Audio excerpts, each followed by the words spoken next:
Shalom à tous, que l'Éternel Dieu vous bénisse, que l'Éternel Dieu vous garde.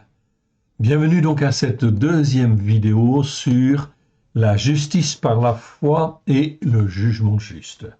C'est donc extrêmement important car l'Éternel Dieu nous demande, lorsque nous sommes rachetés par le sang de l'agneau, à ce que nous puissions marcher comme lui le veut. Et dans 46 versets au minimum, eh bien, effectivement, le Seigneur rappelle bien aux croyants qu'ils doivent marcher dans la justice par la foi et selon un jugement juste. Bienvenue donc à cette deuxième vidéo. Ok, nous allons remettre ces quelques instants à l'Éternel notre Dieu, notre Père. Père très saint, nous te rendons grâce dans le précieux nom de Yeshua. Pardon pour nos péchés, nos transgressions, nos iniquités, nos manquements, nos faiblesses, nos doutes, nos erreurs. Pardon pour tous les enseignements, les doctrines auxquelles nous avons adhéré, oui Seigneur, et qui n'étaient pas justes, qui n'étaient pas fondés, Seigneur, sur ta parole, pleine de grâce et de vérité, au travers de Yeshua, HaMashiach. Aide-nous, mon Dieu, mon Père, à te faire plaisir. Parle, Seigneur. Ton serviteur, ta servante, écoute, et tends ta main bienfaisante sur chacun de nous, et fortifie-nous à la gloire de ton saint nom. Forme-nous, façonne-nous par la puissance de ton esprit au travers de Yeshua Mashiach, afin que nous puissions être à toi les serviteurs que toi tu veux à la gloire de ton saint nom dans les temps qui viennent. Étends ta main bienfaisante, nous avons besoin de toi.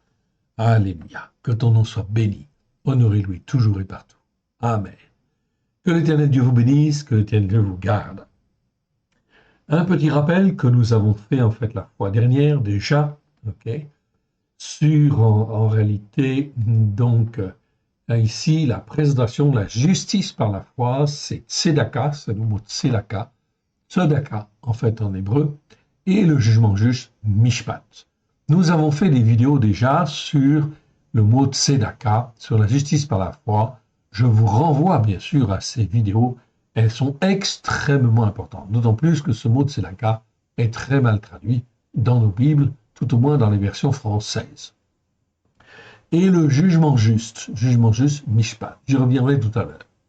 Nous avons fait depuis 3 mois à peu près, 3-4 mois, toute une série en fin de compte de vidéos sur en fait les dérapages que nous pouvons en fin de compte ici dont nous pouvons être sujets. Okay, sur ce tableau, je vous le rappelle, c'est un petit tableau dans la colonne en fin de compte de droite. Nous parlons en fin de compte d'iniquité. Avon en fait en hébreu. Vous avez le mot en fait ici écrit 230 fois dans 213 versets. On a fait des vidéos sur ce mot-là et on a vu tous les versets. Également en fait sur le mot anomia. Anomia c'est le mot en grec qui veut dire en fait iniquité. Ces mots-là doivent toujours être traduits par iniquité. Et anomos, c'est l'adjectif. Nomos, c'est comme si on disait la Torah ou la loi. Et a, c'est privatif en grec, ça veut dire sans la Torah ou sans la loi.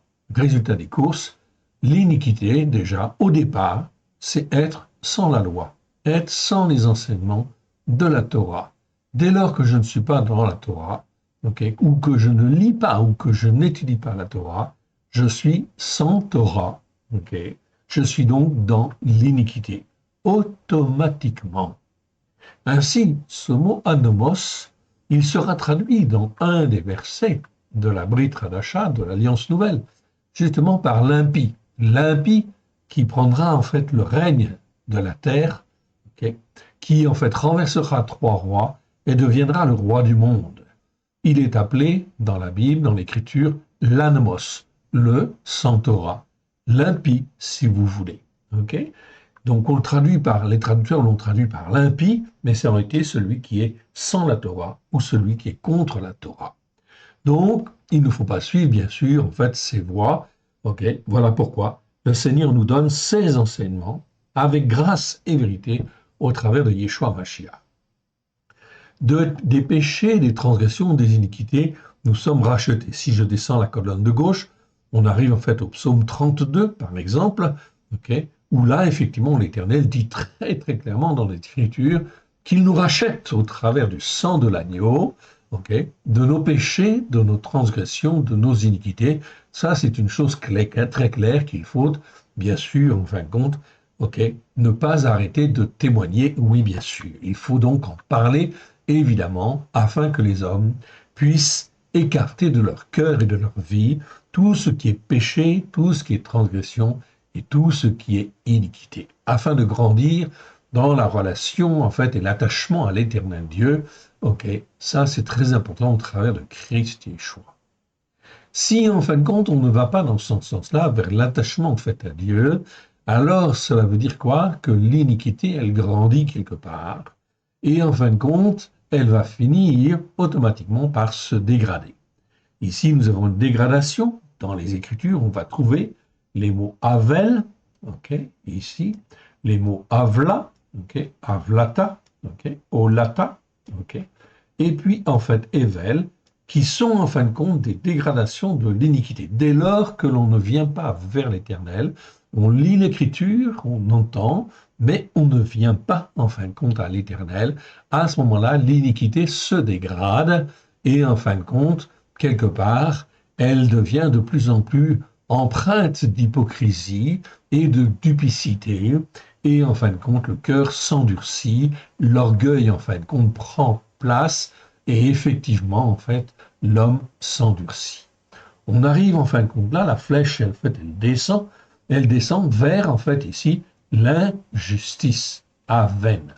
Donc, de Avon, en fait, en haut à droite, pardon, de Avon, en fait, ici, on se dégrade dans le temps vers, en fait, ici, la veine. La veine, ça existe 78 fois dans 70 versets, c'est l'injustice. Injustice, ça veut dire, en fait, être contre Dieu quelque part, être rebelle, en fait, à Dieu, être pris par l'orgueil quelque part, et ne pas vouloir plier le genou devant l'Éternel. Ça, c'est le monde de l'injustice. Ce mot-là, bien sûr, doit toujours être traduit par injustice. Donc nous avons le mot aven en fait en hébreu, et en grec nous avons le mot adikia qui est son équivalent. Et dikia, ça doit toujours être traduit par en fait injustice également. Malheureusement, ça ne l'est pas. Ça ne l'est pas dans les traductions habituelles, c'est pour ça que nous avons fait, nous avons clarifié les choses dans cette traduction du Nouveau Testament, de la Brit Hadasha. Nous avons corrigé tous ces mots, oui bien sûr, afin que le croyant puisse bien savoir ce qu'il doit faire devant l'Éternel et enfin comment s'en sortir. Donc nous avons bien distingué les mots aven, adikia, anomia, etc., de manière à ce que le croyant puisse bien savoir ce qui est du domaine de l'iniquité, qui est rachetable, et en fait ce qui est du domaine de l'injustice, qui n'est pas rachetable. Donc ça, c'est extrêmement important à comprendre. Donc je vous encourage à découvrir notre version, effectivement, du Nouveau Testament. Je n'aime pas dire le Nouveau Testament, mais de la Brit Hadasha, de l'alliance nouvelle que l'Éternel Dieu a voulu faire avec nous au travers du sang de l'agneau. Le Seigneur Dieu nous rachète par le sang de l'agneau afin que nous puissions être instruits, façonnés et être des hommes matures, des femmes matures, à la gloire de l'Éternel, capable de juger un certain nombre de choses et notamment discerner ce qui est bien de ce qui est mal, afin effectivement de le glorifier, lui, le seul vrai Dieu, et celui qui l'a envoyé. C'est donc extrêmement important, je vous encourage donc à découvrir ce Nouveau Testament qui s'appelle la Torah accomplie. C'est très important. Vous le trouverez sur notre site www.alécoledeyeshua.com. Nous avons commencé dans la première vidéo à parler en fait de la justice par la foi, oui. Donc le mot en fait le voici, c'est le mot tzedaka, très précisément, qui existe 157 fois dans 150 versets. Nous avons vu tous les versets déjà. Là nous voyons les versets où l'on parle à la fois de justice par la foi, et de jugement juste. Donc, le mot, en fait, ici, justice par la foi, ou on pourrait dire justification aussi, il existe en fait pour la première fois dans Genèse chapitre 15, verset 6, où l'on parle d'Abraham. Abraham eut confiance en l'Éternel, ou eut foi en l'Éternel, qui le lui imputa à justice. C'est le mot là, tzedaka. Tzedaka, pour la première fois. En fait, Abraham marchait selon la justice par la foi. Ce mot est très très mal traduit dans les traductions françaises. Nous avons le mot tzedek qui veut dire justice et le mot tzedaka qui veut dire justice par la foi. Malheureusement, dans nos traductions en française, les traducteurs n'avaient pas saisi en fait cette nuance très très importante. C'est-à-dire que lorsque je donne mon cœur et ma vie en Yeshua, et que je reconnais que Yeshua est mon Seigneur, mon Sauveur, eh bien cela veut dire que le sang qui a coulé, en fait ici, me lave et me purifie, et il me rend juste. C'est la justice par la foi que j'obtiens en Christ Yeshua. C'est extrêmement important parce que, en fin de compte, au départ, je suis un pécheur, oui bien sûr, et un pécheur qui ne sait pas faire la différence entre les péchés, les transgressions, tout au moins tout un certain nombre de péchés ou de transgressions. Eh bien, effectivement, je marche, en fin de compte, ici, je ne suis pas dans la justice. Je dois marcher, apprendre à marcher dans la justice par la foi, de manière à être instruit par la Torah, les prophètes et les psaumes, à la lumière de Yeshua, afin de pouvoir grandir spirituellement et d'être un homme ou une femme mature. C'est donc extrêmement important, c'est ça la justice par la foi. Donc nous sommes justifiés par la foi, par le sang de l'agneau, oui, dès lors que je donne mon cœur et ma vie à Yeshua. Mais ce que l'Éternel Dieu veut, dès lors, quand je donne mon cœur et ma vie à Yeshua, c'est que je sois instruit, c'est-à-dire que je ne reste pas un enfant ou un petit enfant sur le plan spirituel, okay, mais que j'étudie la Torah, les prophètes et les psaumes, afin d'être instruit sur ce qui est bien et sur ce qui est mal. Si je ne suis pas instruit sur ce qui est bien et ce qui est mal, eh bien, tout au long de ma vie, je vais commettre des erreurs, des péchés, des transgressions, des iniquités, en fait, que j'aurais pu éviter si j'avais un peu écouté, ou en fait écouté le Seigneur Yeshua, okay, l'avoir suivi, en fin de compte ici, ou l'apprendre en fait à le suivre avec grâce et vérité pour glorifier le Père, le Fils et le Saint-Esprit. Oui, bien sûr. Donc lorsque je donne mon cœur et ma vie à Yeshua, eh bien je suis sauvé par le sang de l'agneau, je rentre dans la justice par la foi. Mais l'Éternel Dieu, en fait ici, ne s'arrête pas là. Il sait très bien que nous ne pouvons pas progresser si effectivement nous ne sommes pas sous la main en fait de l'Esprit Saint, de l'Esprit de sainteté qui va nous instruire. Si je lis les Écritures avec grâce et vérité au travers de Yeshua, eh bien l'Esprit Saint me forme, me façonne, m'instruit, m'apprend ce qui est juste et ce qui est mal devant l'Éternel Dieu. Ainsi, je vais pouvoir devenir un homme mature ou une femme mature. Oui, bien sûr. Tout au moins, comprendre un certain nombre de choses que je ne comprenais pas en fait avant. Oui, bien sûr. C'est ça la justice par la foi. C'est donc très très important. Sur les 157 fois, dans les 150 versets où ce mot-là existe, eh bien, dans plus de 46 versets, l'Éternel Dieu nous demande d'apprendre à marcher dans la justice par la foi et selon un jugement juste. Jugement juste, eh bien, un jugement, c'est le mot mishpat. Ok? Je vous le montre. Le mot mishpat, vous le voyez là. Ok. Tout au moins, vous en avez une définition. Je vous l'agrandis pour que vous puissiez mieux voir. Ok. Mishpat, en fait, au singulier, mishpatim, en fait, au pluriel, c'est un mot qui existe 421 fois dans 406 versets. C'est un mot extrêmement important. Okay.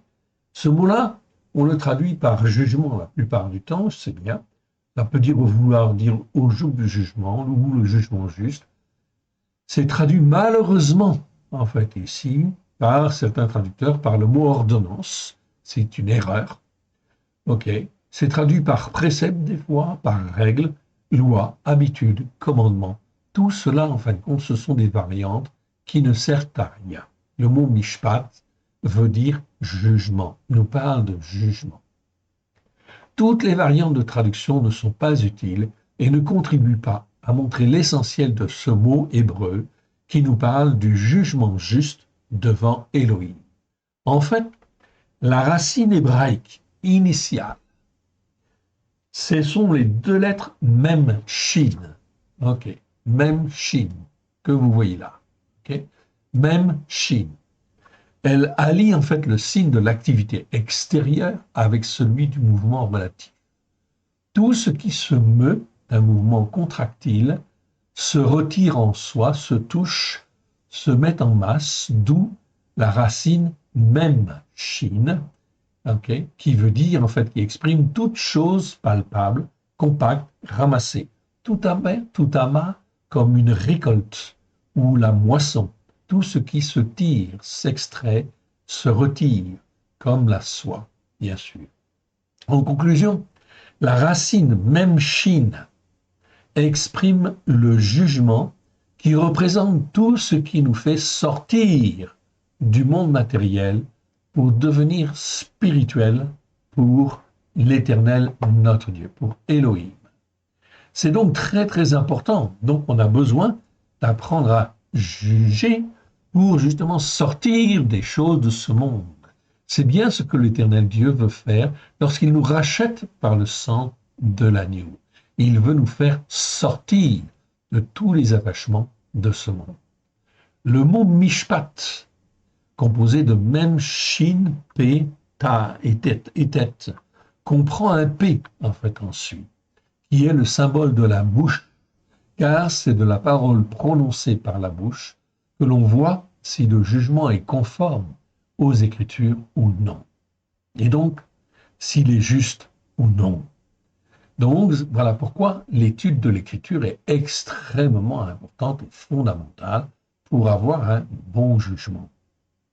Le mot mishpat comprend également un tet à la fin, qui marque la protection et le bouclier. Lévitique 25, 18.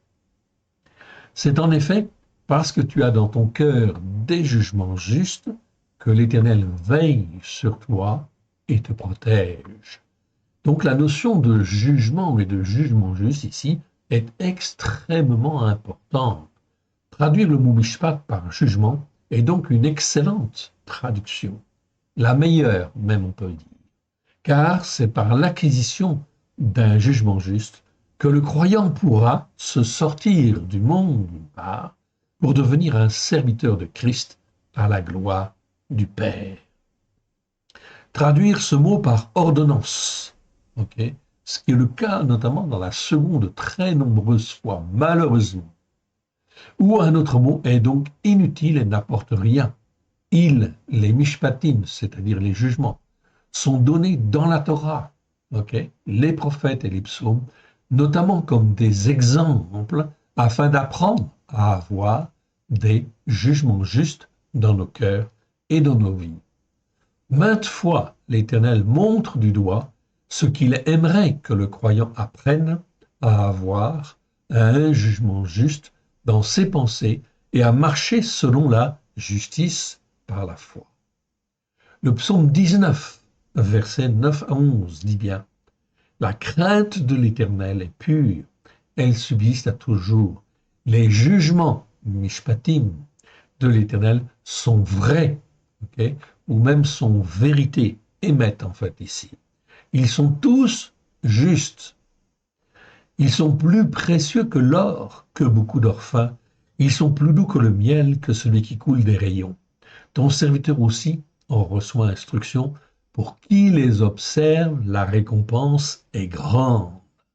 Les mishpatim, donc les bons jugements de Dieu, visent à nous corriger, à nous fortifier dans les voies de Dieu. C'est pour cela qu'ils sont très précieux.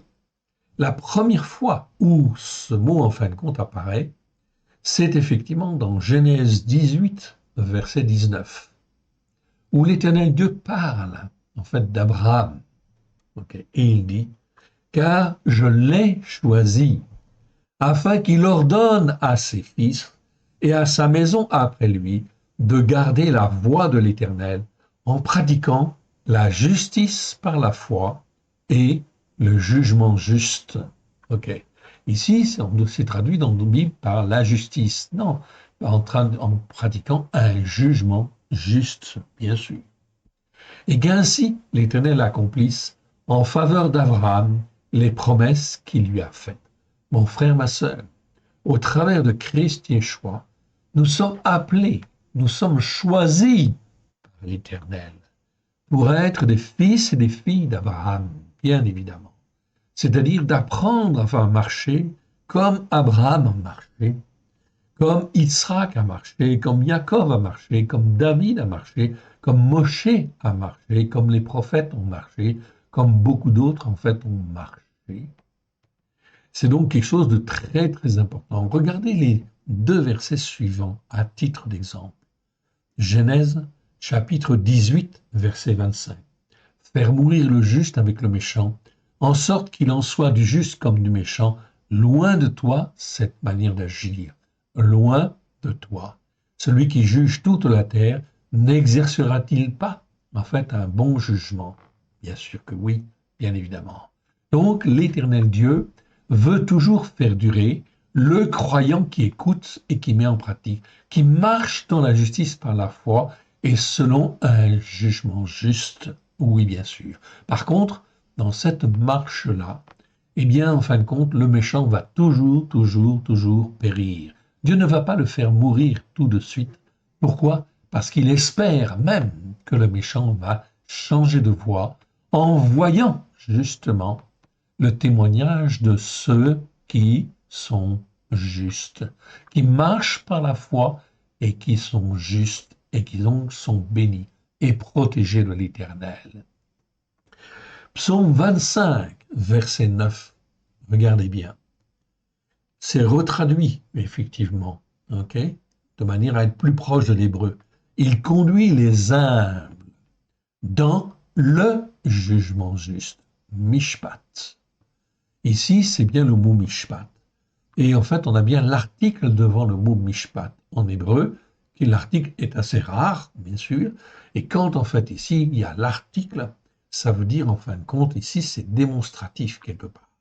Donc, il conduit les humbles dans le jugement juste. Tous les humbles, Seigneur, sondent leur cœur, sondent leur rein. Et en fin de compte, il va les conduire dans le jugement juste s'ils écoutent et s'ils mettent en pratique les Écritures. Il enseigne aux humbles sa voie. C'est donc extrêmement important et fondamental. Nous avons donc 46 versets où nous trouvons en fin de compte à la fois le mot tzedaka, jugement juste, et en fait, jugement juste, et le mot tzedaka. Ces 46 versets, vous les avez en fait ensuite, on a la liste en fait ici, je vous la défile, comme ça vous pourrez faire une copie d'écran si vous le voulez. Tous ceux qui sont en fait soulignés en jaune, dont la référence est en jaune, nous l'avons vu lors de la première en fin de compte vidéo. Nous n'avons pas vu les autres, on va les voir. Donc là, vous avez toute la série, en fin de compte ici, des 46 versets. Qu'est-ce que nous allons voir? Donc nous allons les reprendre. Je m'étais arrêté, en fait, la dernière fois, au psaume 33, verset 5. Donc à ce verset, en fait, ici.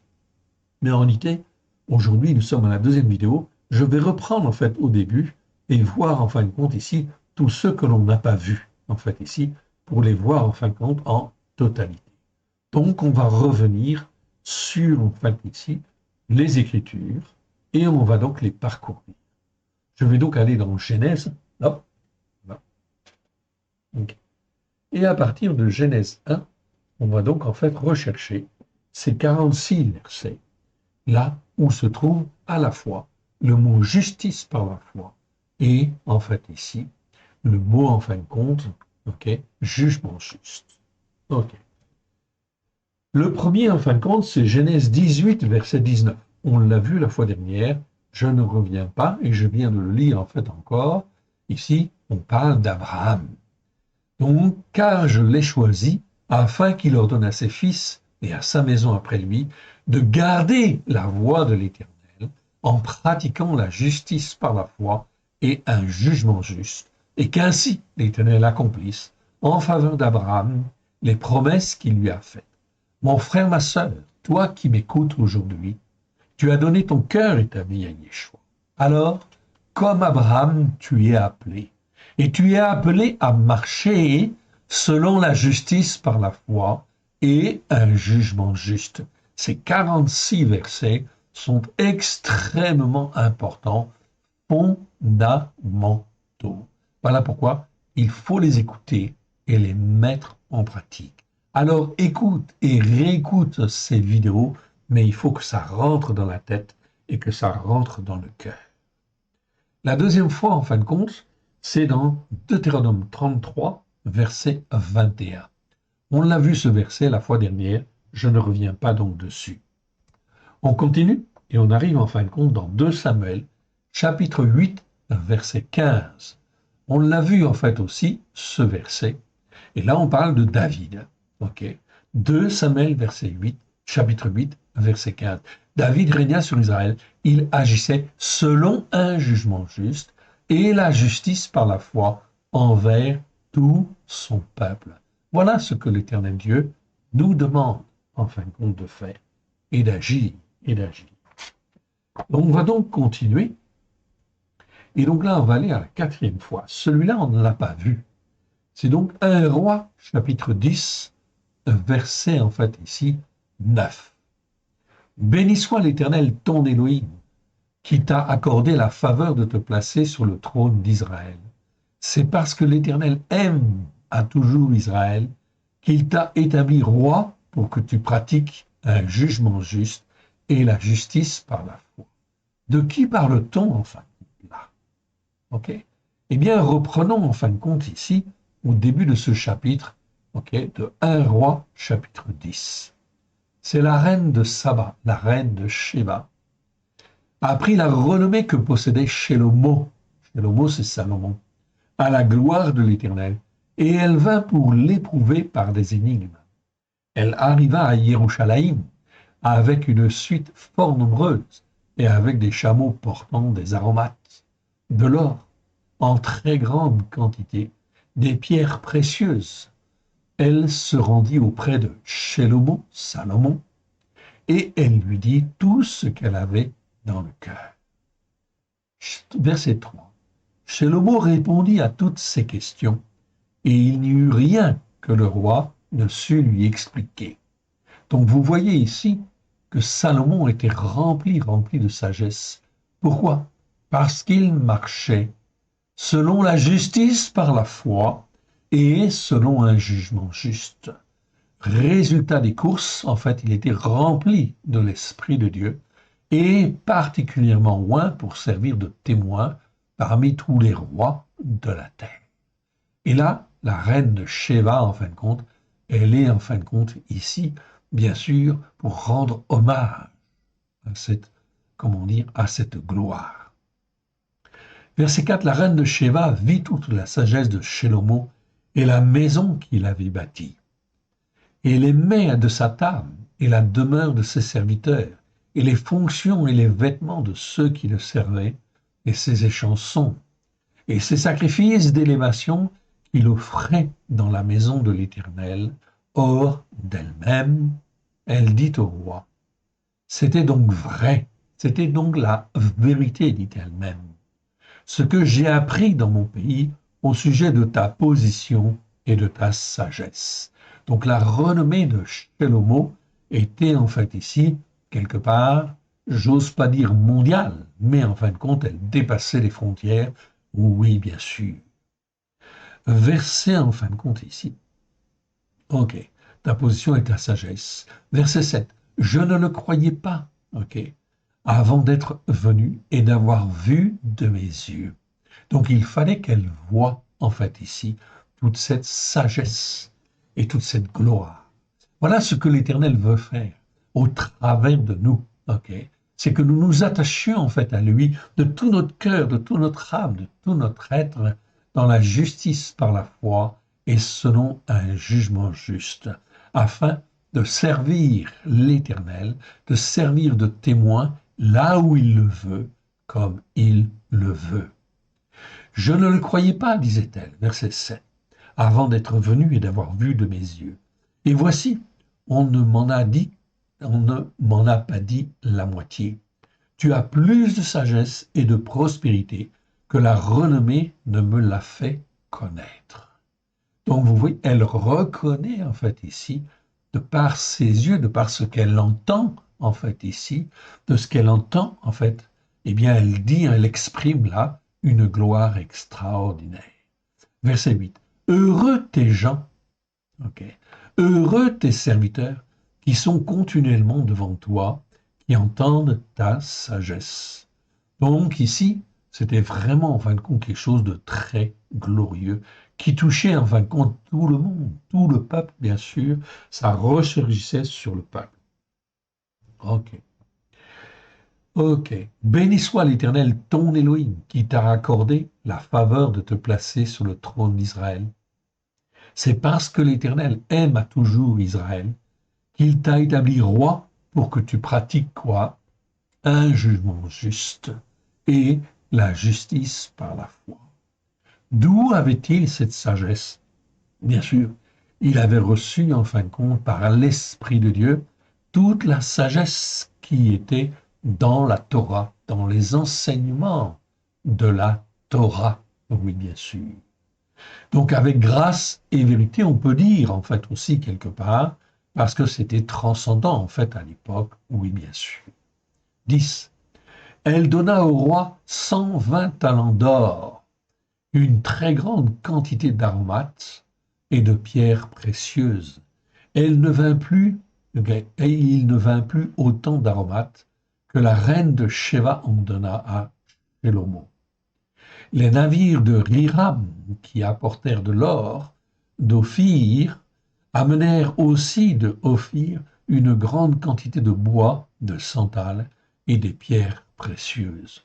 Le roi fit avec le bois de santal, okay, des balustrades pour la maison de l'Éternel et pour la maison du roi, et des harpes et des luttes pour les chantres. Il ne vint plus de ce bois de sandal, et on n'en a plus vu jusqu'à ce jour. C'est donc un bois très, très, très, très précieux. Le roi Shlomo donna à la reine de Sheba tout ce qu'elle désira, ce qu'elle demanda, et lui fit en outre des présents dignes d'un roi, tel que Shlomo. Puis elle s'en retourna et alla dans son pays, elle et ses serviteurs. Voilà donc un exemple, en fait, ici, très clair, où, en fin de compte, on parle de justice par la foi et de jugement juste. C'est extrêmement, extrêmement important devant l'Éternel. Nous sommes là dans 1 Roi, chapitre 10, verset 9. Alors on continue et on va un petit peu plus loin. On va au verset suivant et on arrive en fait carrément là dans les prophètes. Donc on arrive en fin de compte dans Ésaïe. Ésaïe chapitre 1, verset 27. Ça c'est un verset que nous n'avons pas vu la fois dernière. Qu'est-il dit dans ce verset 27? Sion sera racheté. Donc le prophète, je rappelle que le prophète Ésaïe, Yeshayahu, ok, c'est un prophète qui, en fait, ici, prophétise dans les années 800-900 avant Christ, tout simplement. Donc, c'est vraiment très, très, très, très ancien. Mais déjà, on annonçait, en fait, le royaume messianique, en fait, à venir, et déjà, on annonçait plein de choses absolument merveilleuses. Sion sera racheté au moyen d'une rançon. Ok? Et la rançon, c'est qui? C'est Christ qui va venir. Par un jugement juste. Okay. Donc, ce n'est pas par la droiture, non, c'est Mishpat ici. Donc, Sion sera racheté au moyen d'une rançon par un jugement juste. Et ceux qui s'y convertiront le seront par la justice, par la foi, tzedaka. Donc on voit ici que le mot justice par la foi est très important et vous pouvez vérifier dans toutes vos Bibles, dans toutes les traductions françaises, jamais le mot tzedaka est traduit correctement par justice par la foi. Voilà d'où c'est extrêmement important. Plus de 8 siècles avant effectivement la venue de Yeshua, on te parlait de justice par la foi. On te parlait en fin de compte de justice par la foi même avant, puisqu'en fait au temps de David on en parlait, au temps de Salomon en fait on en parlait, et en fait on en parlait depuis Abraham. Oui, car la première fois où on en parle, c'est avec Abraham, Abraham le croyant, Abraham, Yitzhak et Jacob, où là on te parle de justice par la foi, ok? Parce que tu as foi en ton Dieu, dans le Dieu qui sauve. Eh bien, dans ce cas-là, tu es sauvé, tu es dans la justice par la foi. C'est donc extrêmement important et fondamental. Ok, verset 28. Je vais reprendre à partir, en fin de compte, ici, à partir, ok, du verset 24, pour bien comprendre le contexte. C'est pourquoi voici, déclaration du Seigneur, l'Éternel des armées, le puissant d'Israël. Ah, je tirerai satisfaction de mes oppresseurs et je me vengerai de mes ennemis. Je porterai ma main sur toi, je fondrai tes scories comme avec de la potasse, et j'enlèverai toutes tes parcelles de plomb. Je rétablirai tes juges tels qu'ils étaient autrefois, et tes conseillers tels qu'ils étaient au commencement. Après cela, on t'appellera ville de la justice si tu es fidèle. Donc cela veut dire qu'au départ, oui, en fait ici, Israël marchait bien, le peuple de Dieu, en fait ici, était sur les bons fondements. Pendant un certain temps, il a bien fonctionné. Mais la corruption, en fait, est venue et il est tombé et il a chuté. Et les royaumes sont tombés, les royaumes du nord sont tombés, et là, le royaume du sud, de Juda et Benjamin, ne sont pas encore tombés. Okay, et le royaume du nord n'est pas encore tout à fait tombé, puisqu'en fait, il va tomber en 722. Mais en fait, Israël est dans une situation catastrophique. Oui, bien sûr, parce qu'ils n'ont pas écouté, ils n'ont pas marché par la foi et selon un jugement juste. Mais le Seigneur promet déjà, ok, alors que les 10 tribus du nord ne sont pas encore dispersées par les Assyriens, alors que Juda n'est pas encore dispersé par Babylone, l'Éternel dit, fais une promesse. Je rétablirai tes juges tels qu'ils étaient autrefois, et tes conseillers tels qu'ils étaient au commencement. Après cela, on t'appellera ville de la justice si tu es fidèle. Mon frère, ma sœur, tu es appelé, tu as donné ton cœur et ta vie à Yeshua. L'Éternel Dieu veut te transformer, veut te façonner, veut que tu apprennes à marcher selon un jugement juste et dans la justice par la foi. Et que la ville, en fin de compte, qui sera rétablie, c'est en fin de compte ici Tzion, c'est la montagne de Tzion. Okay, c'est la ville de Yerushalayim et c'est la montagne de Tzion, bien évidemment, une montagne spirituelle, mais elle sera rétablie. Tzion sera rachetée au moyen d'une rançon. C'est Yeshua qui va la payer, cette rançon. Par un jugement juste, et ceux qui s'y convertiront le seront par la justice, par la foi, mais la ruine atteindra tous ceux qui transgressent, tous les rebelles, si vous voulez. Enfin, c'est mieux de dire transgresser, parce que c'est le verbe pacha, en fait, ici. Tous ceux qui transgressent, et les pécheurs, ok, et ceux qui abandonnent l'Éternel, périront sur cette route. On aura honte à cause des térébintes auxquels vous prenez plaisir et vous rougirez à cause des jardins dont vous faites vos délices, car vous serez comme un térébinthe au feuillage flétri, comme un jardin qui n'a pas d'eau. L'homme fort sera comme de l'étoupe et son œuvre comme une étincelle. Ils brûleront l'un et l'autre ensemble. Il n'y aura personne pour éteindre. Mon frère, ma sœur, toi qui m'écoutes, l'Éternel Dieu t'aime. Il a donné son Fils unique en sacrifice, afin que son sang, en fait, puisse te permettre de marcher dans la justice par la foi et selon un jugement juste, dans le but d'un rétablissement absolument merveilleux. Merveilleux, voilà pourquoi cela prend aussi du temps, parce que l'Éternel Dieu sonde les cœurs, sonde les reins, et regarde si nous écoutons et si nous mettons en pratique. Si en fin de compte on met en pratique sa parole, sa Torah, pleine de grâce et de vérité, alors on est en train de sortir du monde, des choses de ce monde. Voilà pourquoi l'Éternel Dieu donne les fêtes de l'Éternel, pour qu'on puisse être dans son système spirituel, et non pas, en fin de compte, dans le monde, imprégné de telle doctrine ou telle autre doctrine. Non, l'Éternel Dieu veut que l'on sorte de là. Voilà pourquoi il y a tout un système, justement, qui est donné par la Torah, avec grâce et vérité, qui te permet d'apprendre petit à petit, d'apprendre à être obéissant, d'apprendre à être soumis, d'apprendre à ne plus dépendre des choses de ce monde.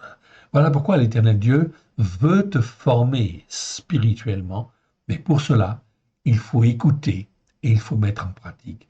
Et il faut se rendre obéissant et soumis à la parole de Dieu, avec grâce et vérité, au travers de Yeshua.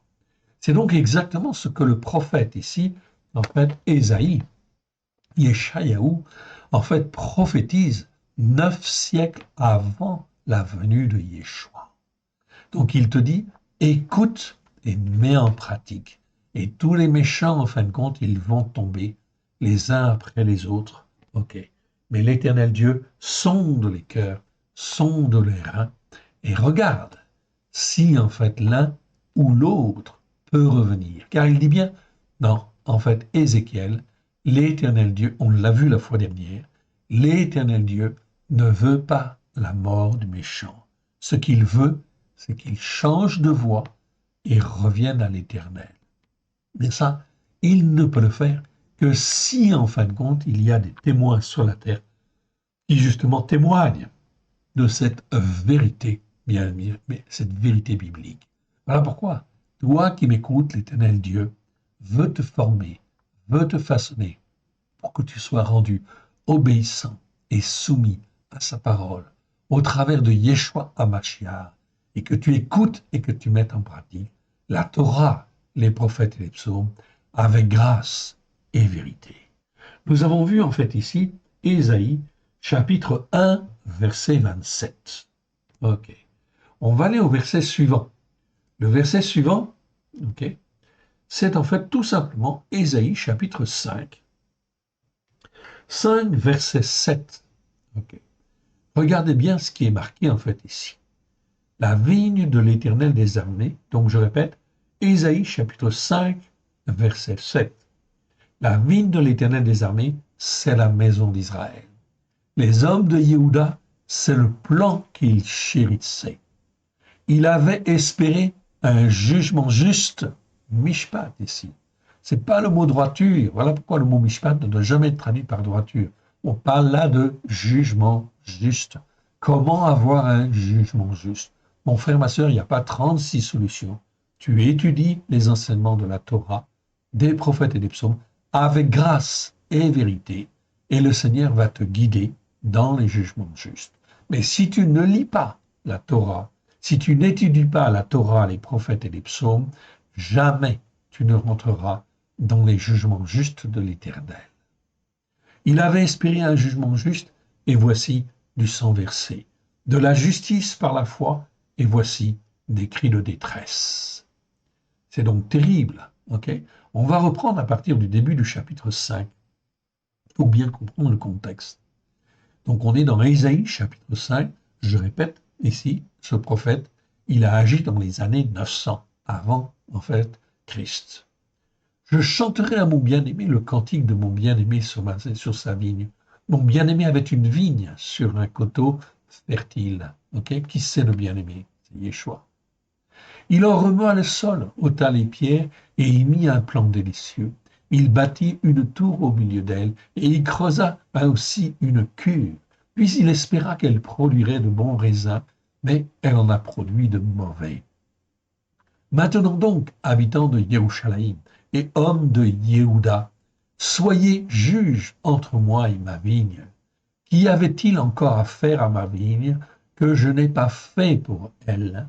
Pourquoi, quand j'ai espéré qu'elle produirait de bons raisins, elle en a-t-elle produit de mauvais? Je vous dirai maintenant ce que je vais faire à ma vigne. J'en arracherai la haie pour qu'elle soit broutée. J'en abattrai la clôture pour qu'elle soit broutée et pour qu'elle soit foulée aux pieds. Je la réduirai en ruine. Elle ne sera plus taillée ni cultivée. Les ronces et les épines y croîtront et je donnerai mes ordres, aux nuées afin qu'elles ne laissent plus tomber la pluie sur elles. La vigne de l'Éternel des armées, c'est la maison d'Israël. Ici, on te dit très clairement, la maison d'Israël et la maison de Juda avaient été plantées comme une vigne, afin que Yeshua puisse, en fait ici, du haut du ciel, puisse, en fait ici, produire de bons fruits au travers de cette vigne. C'est le plan qu'il chérissait.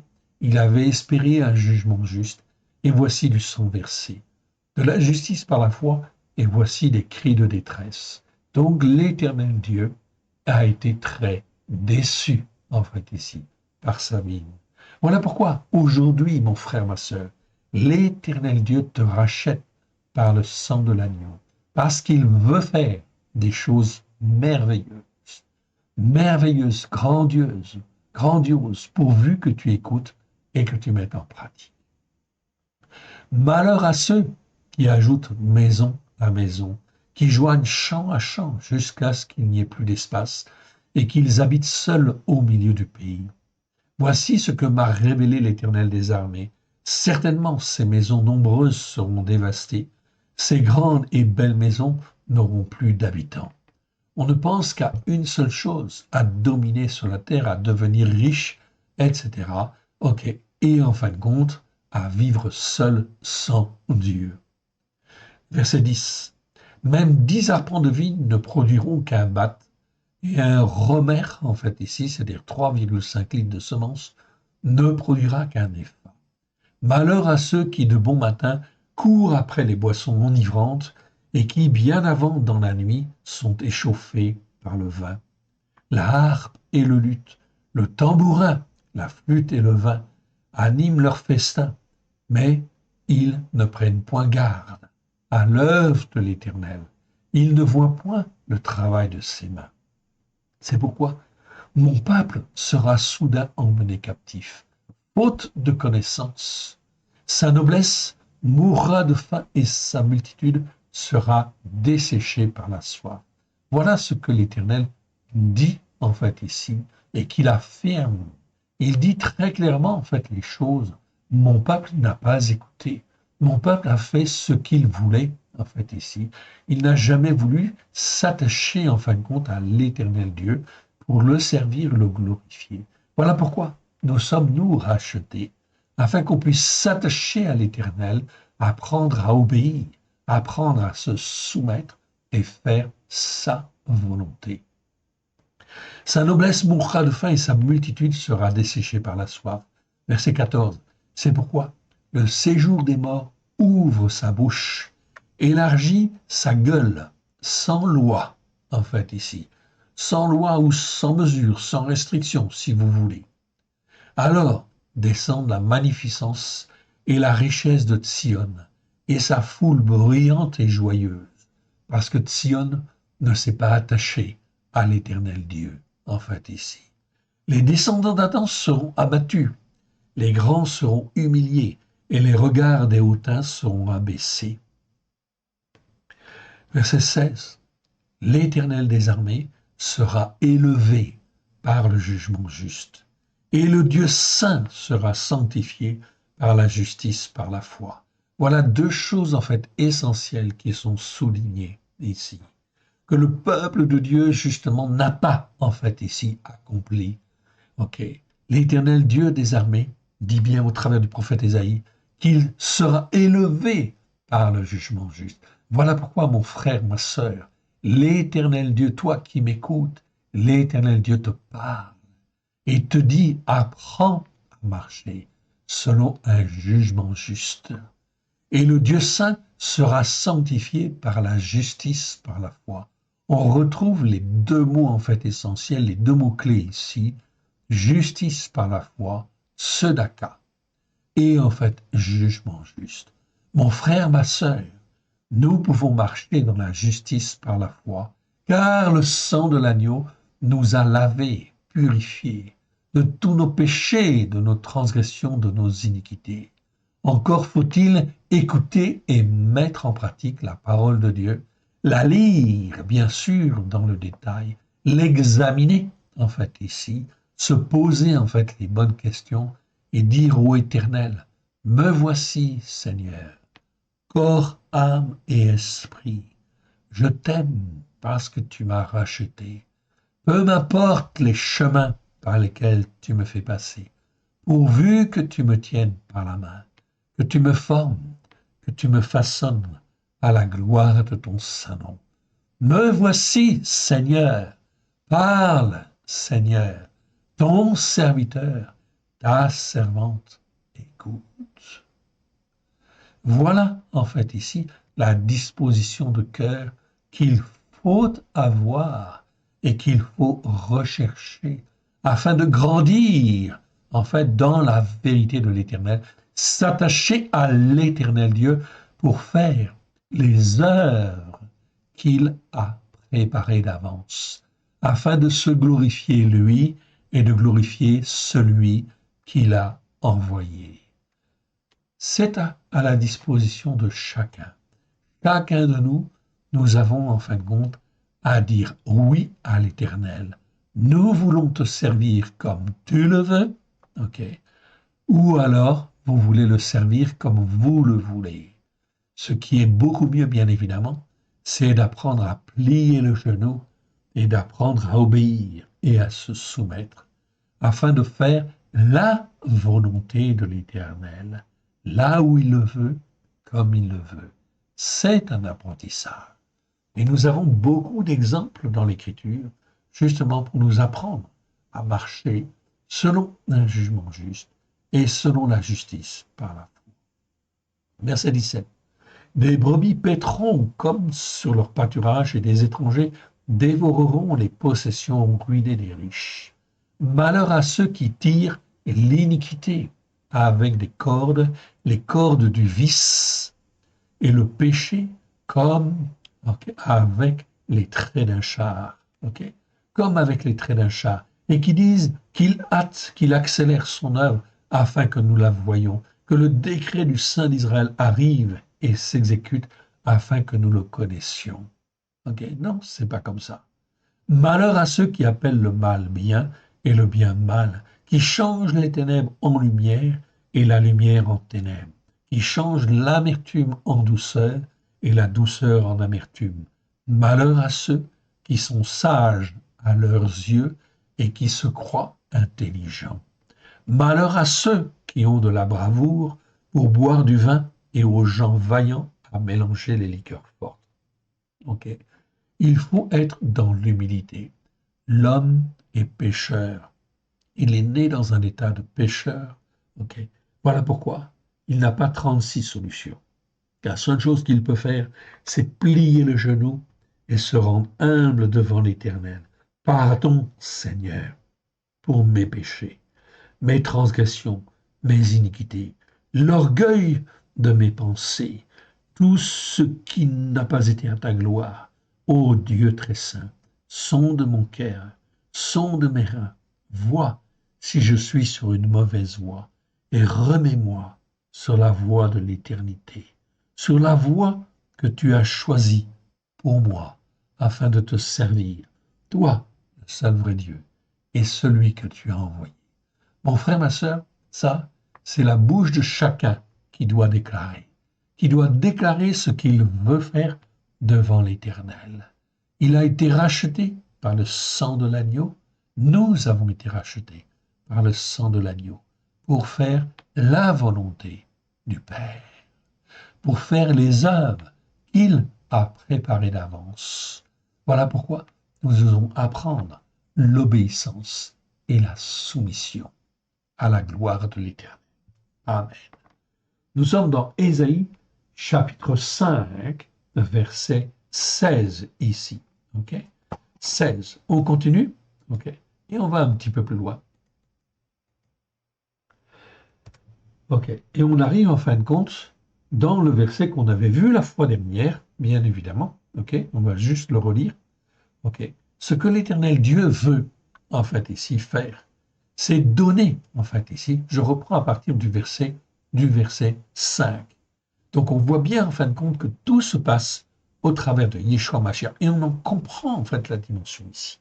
Ésaïe chapitre 9, verset en fait ici 5, 6 dans certaines versions. Car un enfant nous est né, un fils nous est donné, et la domination reposera sur son épaule. On l'appellera admirable, conseiller, Dieu puissant, Père éternel, prince du shalom.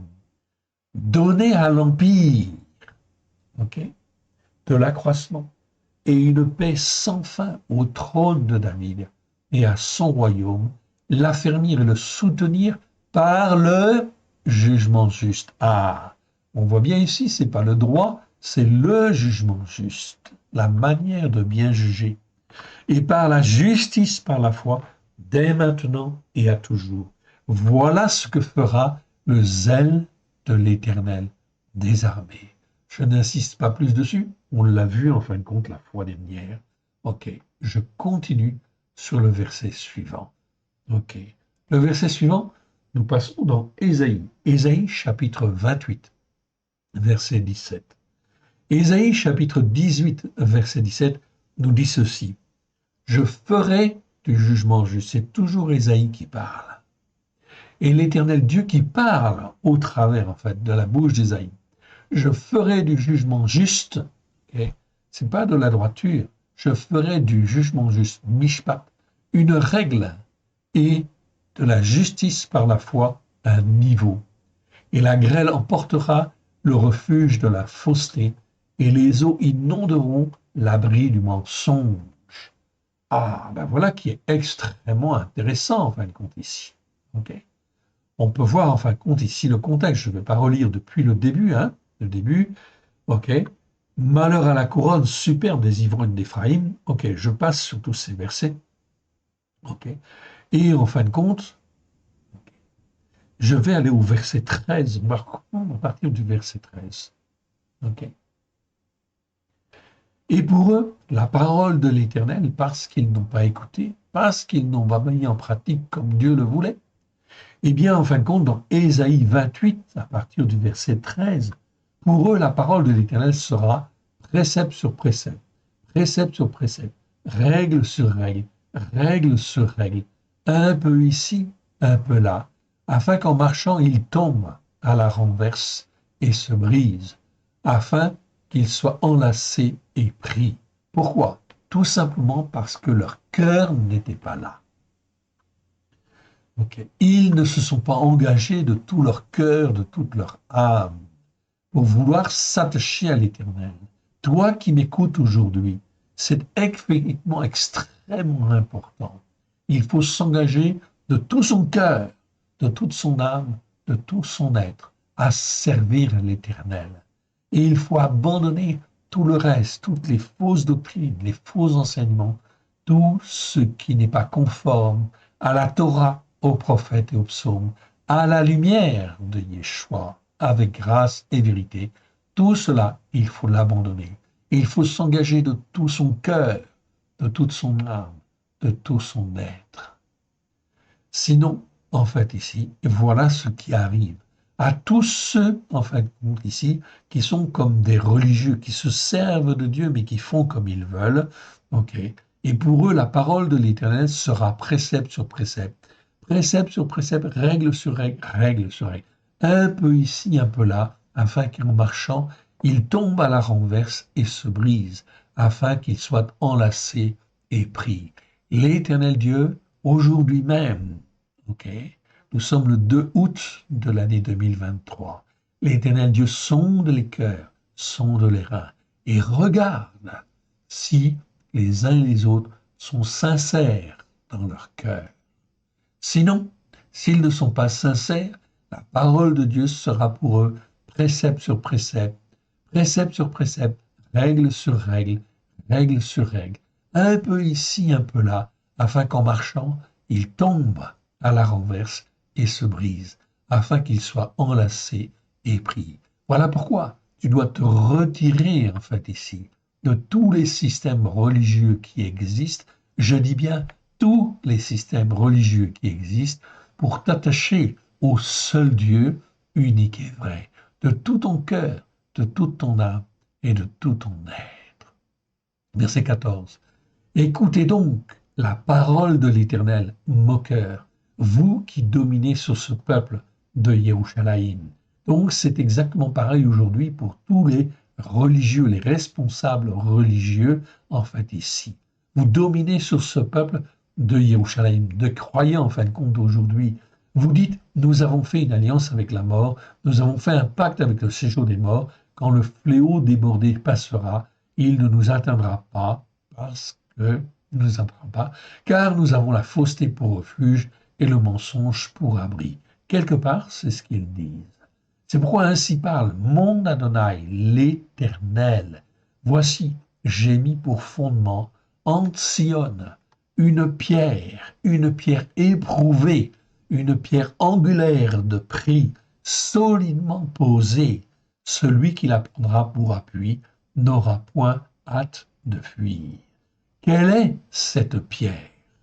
Eh bien, cette pierre éprouvée, cette pierre angulaire de prix, c'est Yeshua lui-même, solidement posé. Est-ce qu'il fait partie du monde? Non.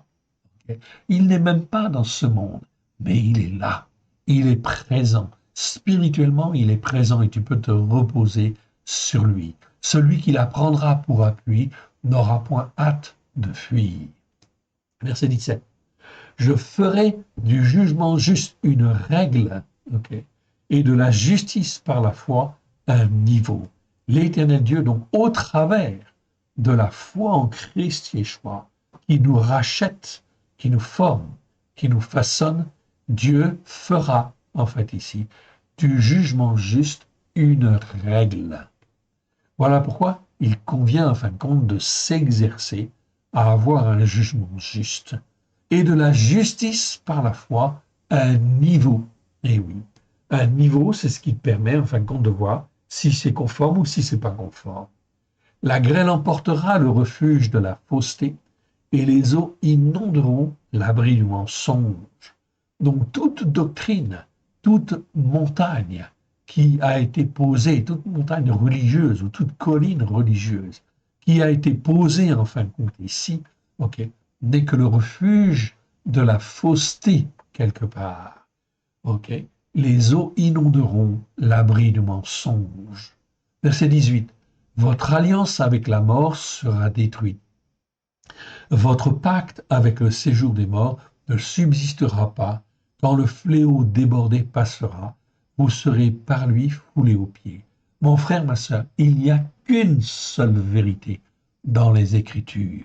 C'est celle que Dieu, en fait, nous révèle au travers de Yeshua HaMashiach, celui qui est appelé le Christ. Lui n'a pas de fondement, en fait, en ce monde. Non. Il a un fondement, mais pas dans ce monde. Voilà pourquoi l'Éternel Dieu veut que l'on sorte de ce monde, que l'on sorte de toutes les doctrines, c'est inconfortable, je suis d'accord. Mais c'est ce qui nous permet, en fait, de tirer notre foi vers le haut, d'espérer justement, en fait, sur le roc que l'Éternel Dieu a placé, justement, pour qu'on puisse avoir une foi bien affermie, et bien solide. Votre alliance avec la mort sera détruite, votre pacte avec le séjour des morts ne subsistera pas quand le fléau débordé passera, vous serez par lui foulés aux pieds.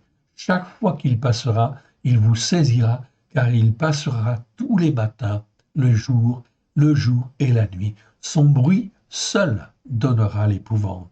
Le lit sera trop court, pour s'y étendre, et la couverture trop étroite pour s'en envelopper. Donc on voit en fin de compte ici que des choses terribles vont arriver. Et il faut qu'elles arrivent. Voilà pourquoi, en fait, ici, le monde, en fait, est secoué aujourd'hui, oui, par des typhons, des tornades, des incendies, des ceci, des cela, etc. Ça va bousculer, en fait, l'économie, en fait, des pays soi-disant riches, etc. Tout cela, en fait, afin que les uns et les autres puissent s'attacher, s'ils le veulent, au seul Dieu unique et vrai, bien évidemment. Où là, en fin de compte, les enfants de Dieu, ceux qui sont fidèles, seront effectivement gardés, en fait, ici, afin qu'ils puissent servir de témoignage dans les temps qui viennent. Voilà pourquoi, toi qui m'écoutes, quel que soit l'endroit où tu es, si tu es seul, ce n'est pas grave, il faut t'attacher au seul Dieu unique et vrai. Tu as l'avantage de ne pas être attaché à des choses de ce monde quelque part. Voilà pourquoi, en fait, ici, tu as, en fait, ici, la possibilité de t'en sortir. Oui, bien sûr. Nous sommes ici dans Ésaïe, chapitre 28, verset 17. On continue et on va au verset suivant. Le verset suivant, ça va être dans Ésaïe, en fin de compte, ici, Ésaïe 32, 16. Ésaïe 32, 16, nous y voici. 32, 16 nous dit ceci. Alors, le jugement juste habitera dans le désert, et la justice par la foi aura sa demeure dans le verger. L'œuvre de la justice par la foi sera le shalom, et le fruit de la justice par la foi donnera le repos et la sécurité pour toujours. Voilà ce que l'Éternel, en fait, promet au travers de la bouche d'Ésaïe, en fait, 9 siècles avant, effectivement, la venue de Yeshua. Ok? L'œuvre de la justice sera le shalom, et le fruit de la justice par la foi donnera le repos et la sécurité pour toujours. Mon peuple demeurera dans le séjour du shalom, en fait ici, c'est-à-dire de la paix, dans des tabernacles sûrs, dans des lieux de repos fort paisibles. Mais la forêt sera précipitée sous la grêle et la ville profondément abaissée. Heureux vous qui, partout, semez le long des eaux et qui laissez sans entrave le pied du bœuf et de l'âne.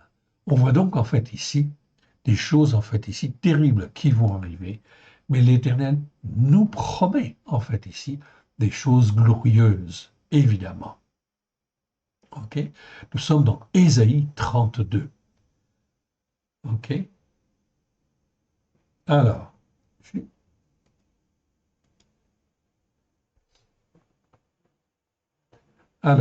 ici, je reprends à partir du verset 8. Mais celui qui est noble forme de nobles desseins. Il persévère dans ses nobles desseins. Femme insouciante, levez-vous, écoutez ma voix, fille indolente, prêtez l'oreille à la parole que j'exprime. Dans 1 an et quelques jours, vous tremblerez, indolente, car c'en est fait de la vendange, la récolte n'arrivera pas. Soyez dans l'effroi, insouciante, tremblez indolente, déshabillez-vous et mettez-vous à nu et saignez vos reins. On se frappe le sein au souvenir de la beauté des champs et de la fécondité des vignes.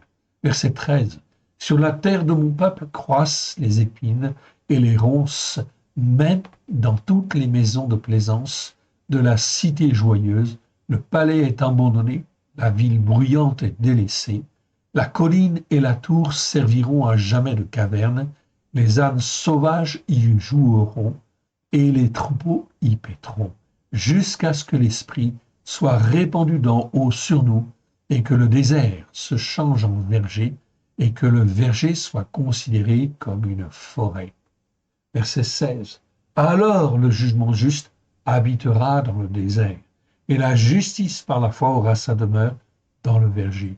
Voilà ce que l'Éternel promet, de grands désastres et de grandes difficultés, afin que le jugement juste habite dans le désert et la justice par la foi aura sa demeure dans le verger. L'œuvre de la justice par la foi sera le shalom et le fruit de la justice par la foi donnera le repos et la sécurité pour toujours.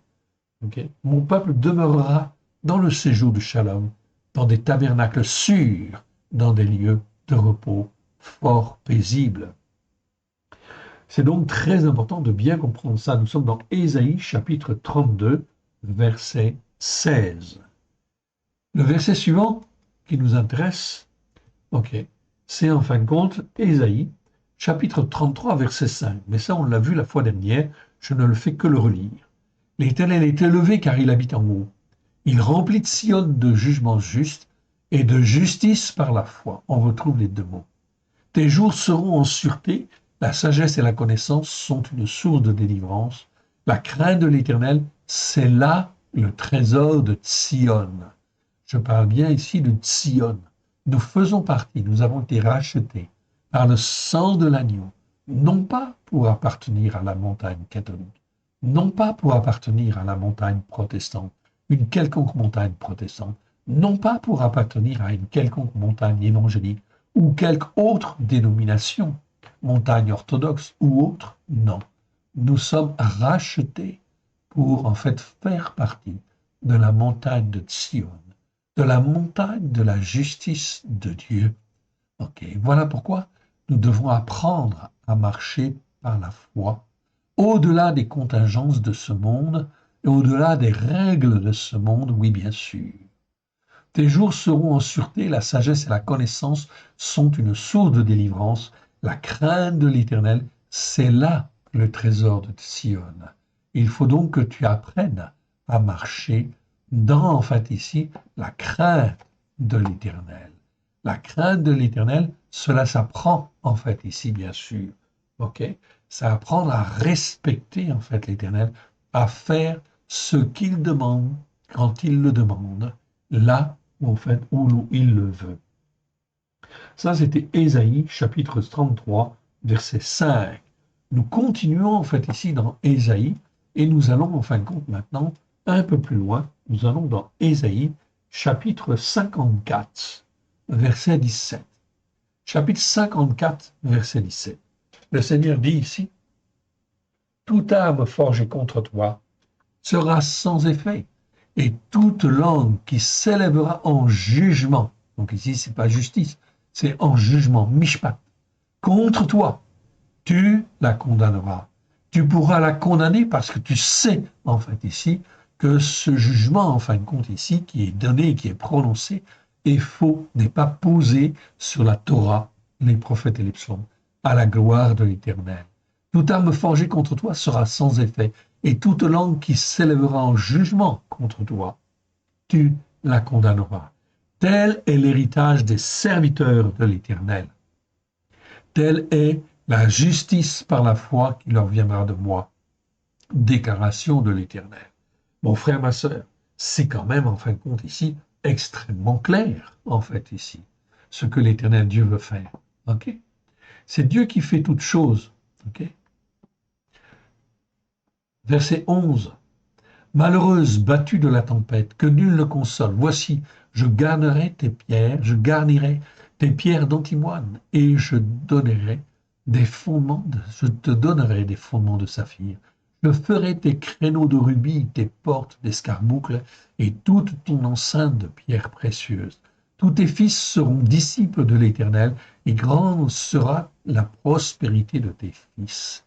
Tu seras affermi par la justice par la foi, pas la justice tout court, par la justice par la foi, au travers de Christ Yeshua. Bannis l'inquiétude, car tu n'as rien à craindre, et la frayeur, tu n'as rien à craindre, et la frayeur, car elle n'approchera pas de toi. Verset 15. Si l'on forme des complots, cela ne viendra pas de moi. Quiconque se liguera contre toi tombera sous ton pouvoir. Voici, j'ai créé l'ouvrier qui souffle le charbon au feu et qui fabrique une arme par son travail. Mais j'ai créé aussi le destructeur pour la briser. Toute arme forgée contre toi sera sans effet, et toute langue qui s'élèvera en jugement contre toi, tu la condamneras. Tel est l'héritage des serviteurs de l'Éternel, telle est la justice par la foi qui leur viendra de moi. Déclaration de l'Éternel, Ne'um Adonai, c'est une déclaration de l'Éternel. C'est donc extrêmement important de bien comprendre cela dans les temps qui viennent, dans les temps de détresse qui viennent. Il faut s'attacher à l'Éternel Dieu. Écouter et mettre en pratique les enseignements de la Torah. Commencer, si on n'a pas fait déjà, à faire le Shabbat, à faire les fêtes de l'Éternel, à les célébrer de tout son cœur, de toute son âme, de tout son être, afin de s'attacher à l'Éternel Dieu et de rester attaché à l'Éternel Dieu, afin que l'Éternel Dieu nous fasse grandir dans le jugement juste et la justice par la foi. Ça, c'est en fait Ésaïe chapitre 54, verset 17. On continue. Et on va maintenant dans Ésaïe chapitre 56. Chapitre 56, verset 1. Ainsi parle l'Éternel. Observez mes jugements justes, pas ce qui est droit. Observez mes jugements justes. Pratiquez la justice par la foi, car ma délivrance ne tardera pas à venir, et ma justice par la foi à se manifester.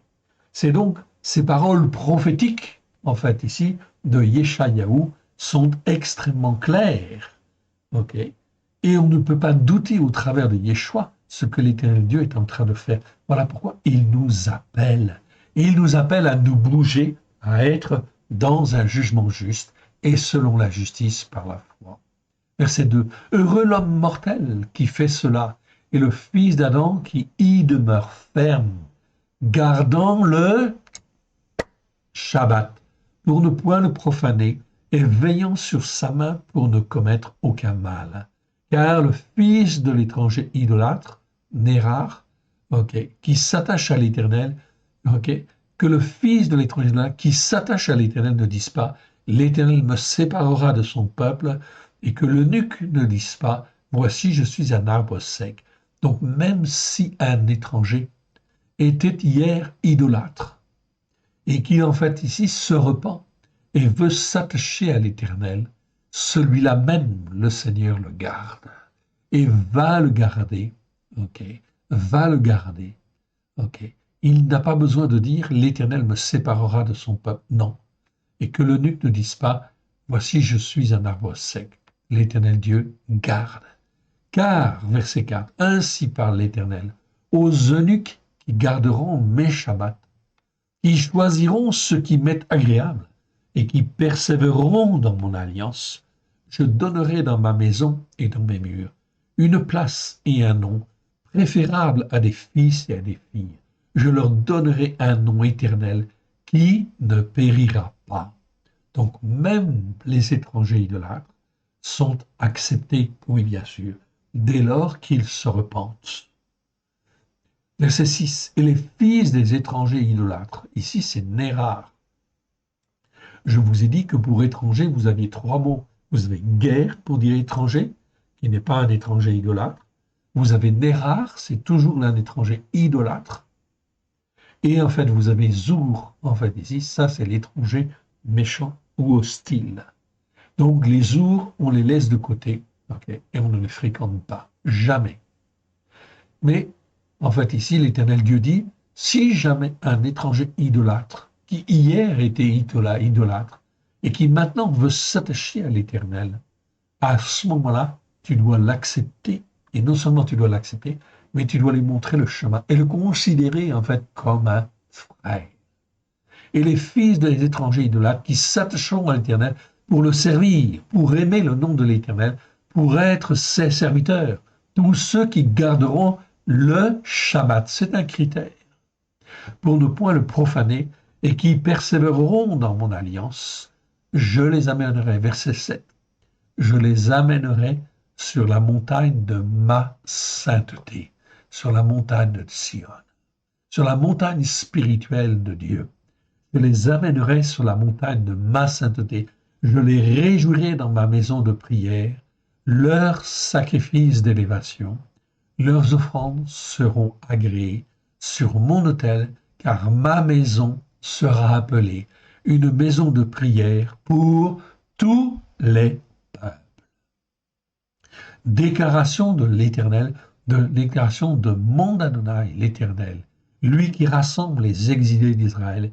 Je réunirai d'autres peuples à lui, aux siens déjà rassemblés. Mon frère, ma sœur, tu te rends compte, nous sommes en 2023. Cela fait en fin de compte, il y a eu 2000 ans entre Yeshua, et David. 2000 ans. Pardon. Ouais. Entre David, pardon, 2000 ans, en fin de compte, entre Adam et Abraham. Et en fin de compte, de Abraham à Yeshua, il y a 2000 ans. Et de Yeshua à nous, il y a 2000 ans. Un jour est comme 1000 ans. Nous arrivons donc au bout des 6000 ans. Voilà ce que l'Éternel va faire dans les temps qui viennent. Il va donc faire des choses absolument glorieuses que l'on n'a jamais vues sur la terre. Voilà pourquoi il nous appelle. Il nous appelle à écouter, à mettre en pratique et à garder, en fait, ici, ces Shabbats. Voilà pourquoi il faut pratiquer. Je les amènerai sur ma montagne de ma sainteté. Je les réjouirai dans ma maison de prière. Leurs sacrifices d'élévation, leurs offrandes seront agréées sur mon autel, car ma maison sera appelée une maison de prière pour tous les peuples. Déclaration de l'Éternel, de mon Adonai l'Éternel, lui qui rassemble les exilés d'Israël. Je réunirai d'autres peuples à lui, aux siens déjà rassemblés. Voilà pourquoi l'Éternel Dieu a besoin de nous. Vous toutes, bêtes des champs, venez pour manger. Vous toutes, bêtes de la forêt, ces sentinelles sont tous aveugles, sans intelligence. Tous sont des chiens muets, incapables d'aboyer. Ils ont des rêveries, se tiennent couchés et aiment à sommeiller. Ou des chiens méchamment puissants par l'âme, insatiables, ce sont des bergers qui ne savent rien comprendre. Donc là, on te parle de bergers en réalité, c'est-à-dire de pasteurs, de prêtres, de responsables spirituels qui ne comprennent rien à ce qui est en train de se passer. L'Éternel Dieu est en train d'ouvrir une dimension spirituelle extrêmement grande et puissante. Ce sont des bergers qui ne savent rien comprendre, tous suivent leur propre voie, chacun son intérêt jusqu'au dernier. Venez, disent-ils, je vais chercher du vin et nous boirons des liqueurs fortes, nous en ferons autant demain et beaucoup plus encore. Non, l'Éternel Dieu va bousculer en fait les choses dans les temps qui viennent. Ce sera en fait ici glorieux, extrêmement glorieux. On continue? Allez, c'est parti. Et on arrive en fin de compte dans Ésaïe chapitre 58. 58 verset 2. Et je reprends à partir du verset 1. Crie à plein gosier, ne te retiens pas, élève ta voix comme un chauffard, et annonce à mon peuple ses transgressions, à la maison de Jacob ses péchés. Tous les jours, ils me cherchent, ils veulent la connaissance de mes voies, comme une nation qui aurait pratiqué la justice par la foi et n'aurait pas abandonné le jugement juste de son Elohim. Il me demande des jugements selon la justice. Il désire l'approche d'Elohim. Que nous sert de jeûner si tu ne le vois pas, de mortifier notre âme si tu n'y as point égard. Voici, le jour de votre jeûne, vous vous livrez à vos penchants et vous traitez durement tous vos mercenaires. Voici, vous jeûnez pour disputer et vous quereller, pour frapper méchamment du poing, vous ne jeûnez pas comme le veut ce jour, pour que votre voix soit entendue en haut. Est-ce là le jeûne auquel je prends plaisir, un jour où le descendant d'Adam humilie son âme, courber la tête comme un jonc, et se coucher sous le sac et la cendre, est-ce là ce que tu appelles un jeûne, un jour agréable? Voici le jeûne auquel je prends plaisir. Regardez ce que l'Éternel dit. Voici le jeûne auquel je prends plaisir. Détache les chaînes de la méchanceté, dénoue les liens de la servitude, renvoie libre les opprimés, et que l'on rompe toute espèce de joug. Partage ton pain avec celui qui a faim, et fais entrer dans ta maison des malheureux sans asile. Si tu vois un homme nu, couvre-le. Ne te détourne pas de ton semblable. Alors, ta lumière poindra comme l'aurore, et ta guérison germera promptement. Ta justice marchera devant toi, et la gloire de l'Éternel t'accompagnera. Alors, tu appelleras, et l'Éternel répondra. Tu crieras, et il dira, me voici. Si tu t'éloignes du milieu de toi, si tu éloignes du milieu de toi, le joug, les gestes menaçants et les discours de l'injustice, pas injurieux. Ici, c'est le mot aven. Donc, aven, je vous renvoie en fait au mot aven, qu'on a vu, on a fait les vidéos là-dessus, sur le mot aven. Aven, ça veut dire injustice. Tout ce qui fait partie de l'injustice, ça doit être exterminé de notre vie, de nos cœurs, évidemment. Voilà pourquoi il faut s'instruire, évidemment, et s'instruire comme il faut. Si tu donnes ta propre subsistance à celui qui a faim, si tu rassasies l'âme indigente, la lumière se lèvera sur l'obscurité, et tes ténèbres seront comme le midi. Verset 11. L'Éternel sera toujours ton guide, il rassasiera ton âme dans les lieux arides, et il redonnera de la vigueur à tes membres. Tu seras comme un jardin arrosé, comme une source dont les eaux ne tarissent pas. Verset 12. Les tiens rebâtiront sur d'anciennes ruines, tu relèveras des fondements antiques, on t'appellera réparateur des brèches, celui qui restaure les chemins, qui rend le pays habitable. Verset 13. Si tu retiens ton pied pendant le Shabbat pour ne pas faire ta volonté au jour de ma sainteté, si tu fais du Shabbat tes délices pour sanctifier l'Éternel en le glorifiant, si tu l'honores en ne suivant point tes voies, en ne te livrant pas à tes penchants et à de vains discours, alors, verset 14, tu mettras ton plaisir en l'Éternel, et je te ferai monter sur les hauteurs du pays. Je te ferai jouir de l'héritage de Jacob, ton père, car la bouche de l'Éternel a parlé. Voyez donc, mon frère, ma sœur, c'est extrêmement important. Il y a des fondements sur lesquels il ne faut pas revenir, jamais revenir. Et si tu ne fais pas encore le Shabbat, eh bien, en fait, apprends à le faire et mets-y-toi. Apprends, en fin de compte, à obéir et à te soumettre à l'Éternel. Car l'Éternel Dieu ne changera jamais, en fait, ici, sa parole. Sa parole est la vérité. Et toute la Torah est la vérité. Psaume 119, verset 142. Torah emet, c'est écrit en hébreu. Ça veut dire ta Torah est la vérité, ou les enseignements de ta Torah sont la vérité, comme tu veux, au travers de Christ Yeshua, avec grâce et vérité. Voilà pourquoi il faut écouter et il faut mettre en pratique. Nous sommes dans Ésaïe chapitre 52 et nous avons lu le verset 2, enfin tout au moins le chapitre 52, 58 en entier. Verset 2. Et on continue dans Ésaïe, puisqu'on n'a pas fini. Et on arrive en fin de compte dans, en fait ici, le 59.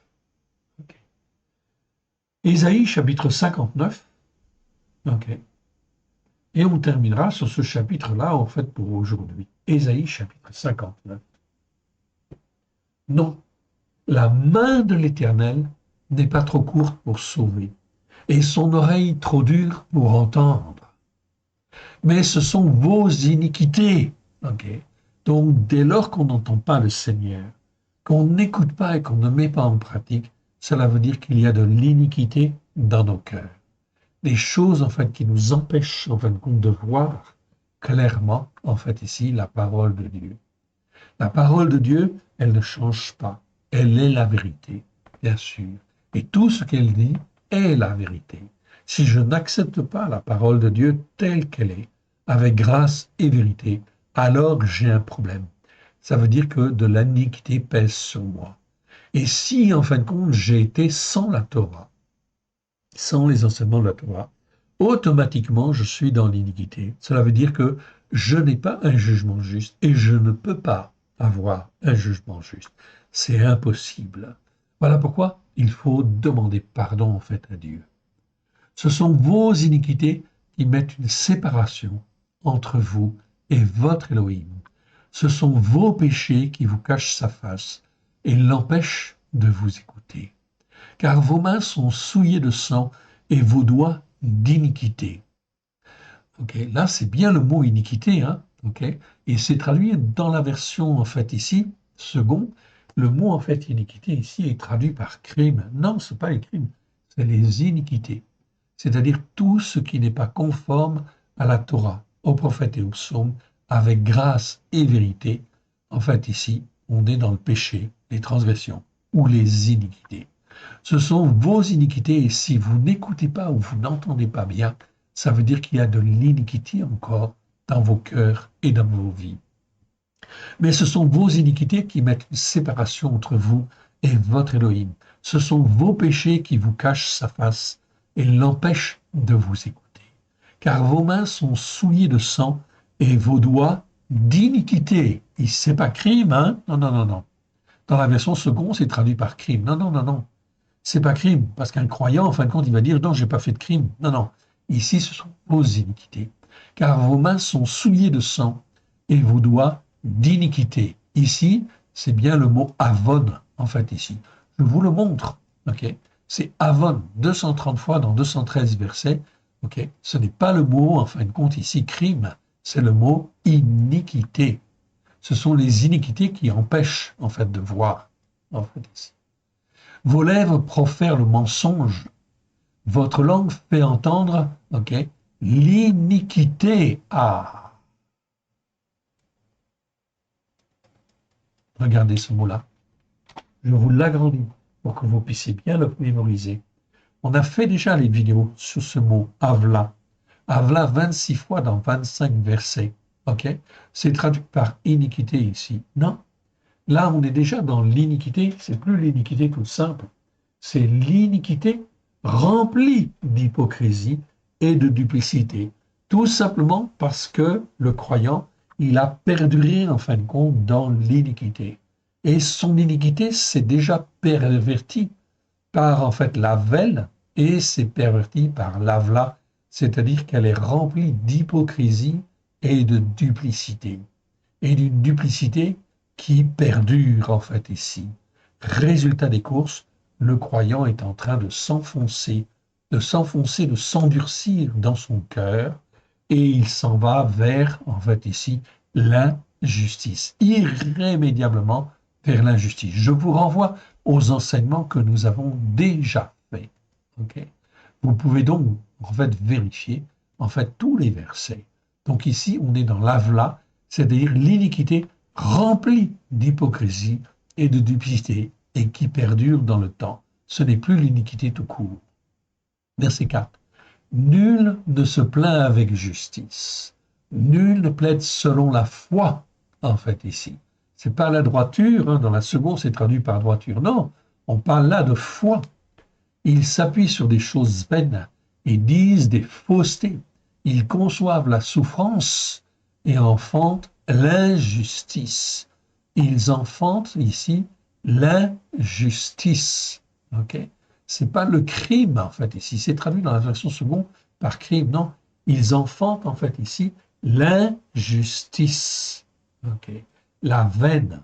Donc ils enfantent des choses qui sont contre Dieu et qui visent en fin de compte à écarter les hommes en fin de compte de Dieu. Ok. Verset 5. Ils couvent des œufs de serpents venimeux. Pardon. Ils tissent des toiles d'araignée. Celui qui mange de leurs œufs meurt. Et si l'on en brise un, il sort une vipère. Leurs toiles ne servent point à faire un vêtement, et ils ne peuvent se couvrir de leur ouvrage. Leurs œuvres sont des œuvres d'injustice. Vous voyez ici, dans la version seconde, ce mot-là ici est traduit, en fait, encore, en fait, ici, par iniquité. C'est le mot aven, non, c'est de l'injustice. Ok, donc c'est extrêmement grave, en fait, ici, quelque part. En fait, ça enfante, leurs œuvres sont des œuvres d'injustice, que l'Éternel Dieu rejette, en fait, ici. Okay. Et leurs actes de violence sont dans leurs mains. Leurs pieds courent au mal, ils ont hâte de répandre leur sang innocent. Leur pensée, en fait, ici. Donc ici, on a bien le mot pensée. Pensée, en fait, ici, en hébreu, c'est marasheva, ok? Ou marsheva, ok? Marasheva ou marsheba. C'est un mot qui existe 56 fois dans 52 versets. Ça nous parle vraiment, en fin de compte, de pensée, en fait, ici. Et en fin de compte, leurs pensées, elles sont quoi? Leurs pensées sont des pensées d'injustice ici. Je retrouve en fait ici le mot aven, en fait ici, encore. Donc des pensées d'injustice. On n'est plus là dans l'iniquité, on est dans les pensées d'injustice. Donc vous voyez combien ce passage, ce chapitre est vraiment très très mal traduit en réalité. Donc les croyants, bien sûr, ne peuvent pas en fin de compte s'en sortir parce qu'ils ne sont pas enseignés comme il faut. Leurs pensées sont des pensées d'injustice, la dévastation et la ruine sont sur leur route. L'écriture est très claire. Dans Ésaïe, le prophète Ésaïe, dans Ésaïe 59, verset 7, il dit bien en fait ici, la dévastation et la ruine sont sur leur route. Verset 8. Ils ne connaissent pas la voie du shalom. Il n'y a point de jugement juste dans leur réflexion. Regardez bien, ça a été retraduit en fait ici. Okay? Donc il n'y a point de jugement juste, mishpat, dans leur réflexion en fait ici. C'est pas leur voix, c'est leur manière de voir, leur manière de fonctionner, leur manière de marcher. Ils prennent des chemins détournés. Quiconque y marche ne connaît point le shalom. C'est pourquoi l'arrêt d'un jugement juste est loin de nous et la justice par la foi ne nous atteint pas. Nous attendons la lumière et voici les ténèbres, la clarté et nous marchons dans l'obscurité. Voyez donc bien, en fin de compte, ici, dans Ésaïe 59, okay? Ésaïe 59, combien l'Éternel est très clair. C'est pourquoi l'arrêt d'un jugement juste est loin de nous et la justice par la foi ne nous atteint pas. Nous attendons la lumière et voici les ténèbres, la clarté et nous marchons dans l'obscurité. Nous tâtonnons comme des aveugles le long d'un mur, nous tâtonnons comme ceux qui n'ont point Dieu, nous chancelons à midi comme de minuit, okay, au milieu de l'abondance et nous ressemblons à des morts. Nous grognons tous comme des ours, nous gémissons comme des colombes, nous attendons un jugement juste, mais il n'est pas là. La délivrance, mais elle est loin de nous. Pourquoi? Eh bien, tout simplement parce qu'il y a de l'iniquité. Il y a des choses injustes, en fait, qui sont dans nos vies, et parce qu'on ne s'est pas repenti, en fait, devant l'Éternel, comme il convenait. Il faut revenir. Repentez-vous, car le règne des cieux est proche. Verset 12, regardez bien ce qui est dit. Car nos transgressions sont nombreuses. Ok. Regardez bien ce qui marque là. Verset 12. Car nos transgressions sont nombreuses devant toi. Nos péchés témoignent contre nous.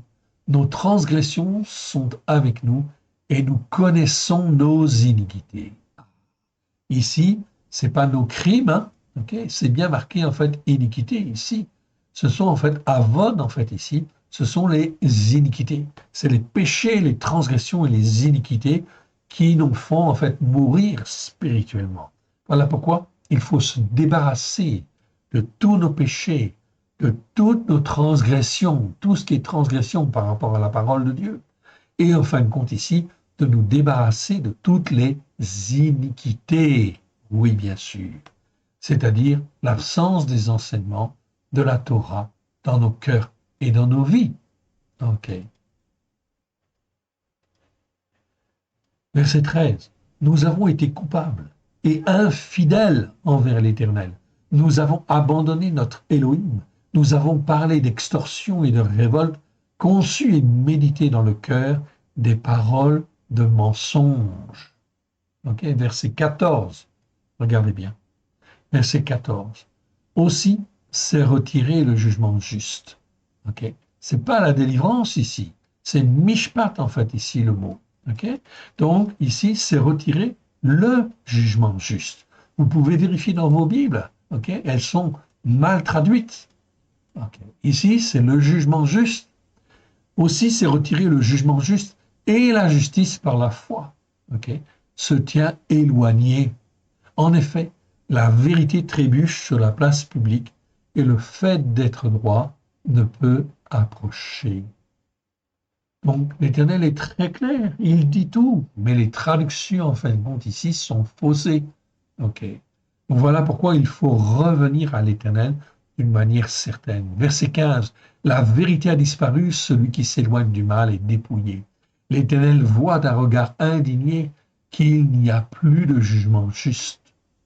Il voit qu'il n'y a pas un homme. Il s'étonne que personne n'intercède.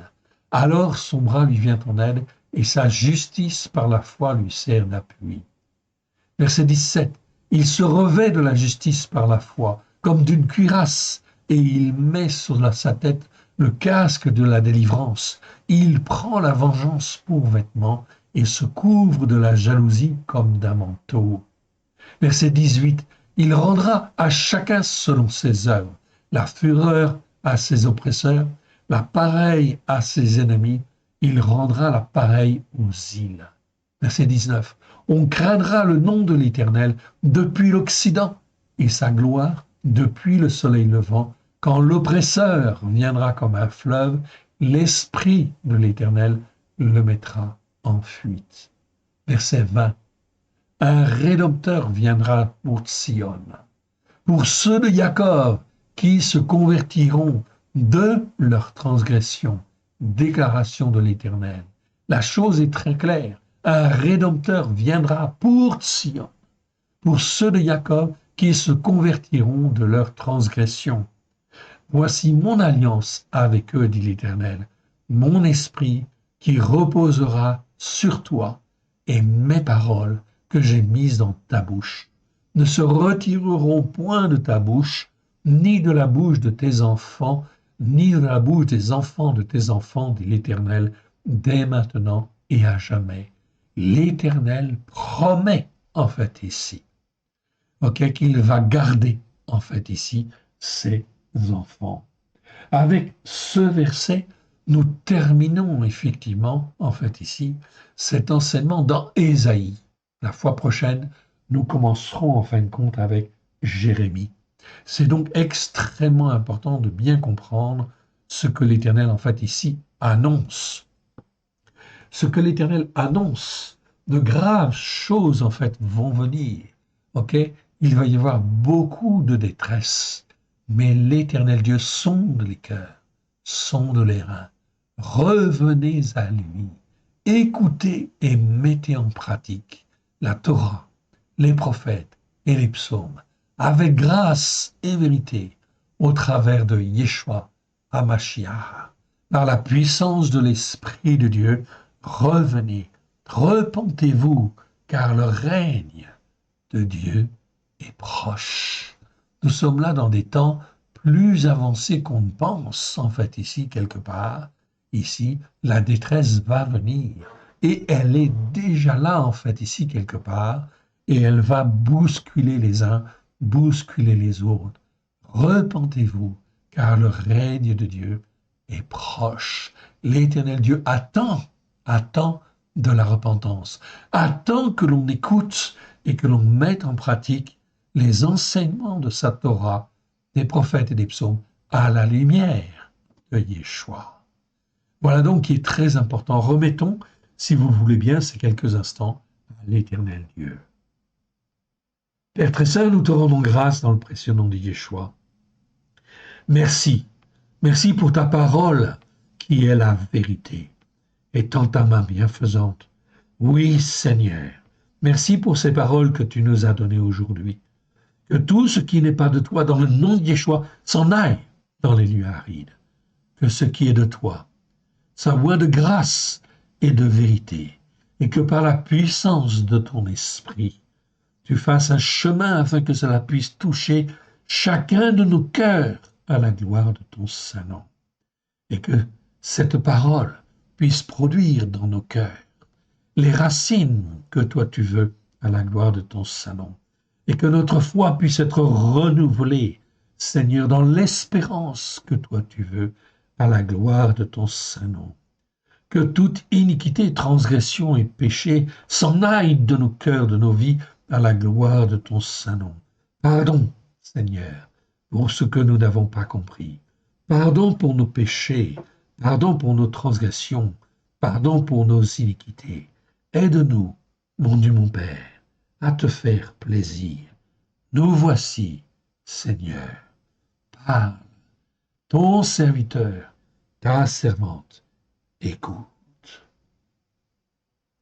Que l'Éternel Dieu vous bénisse, que l'Éternel Dieu vous garde. Shalom à tous, à très bientôt. Amen.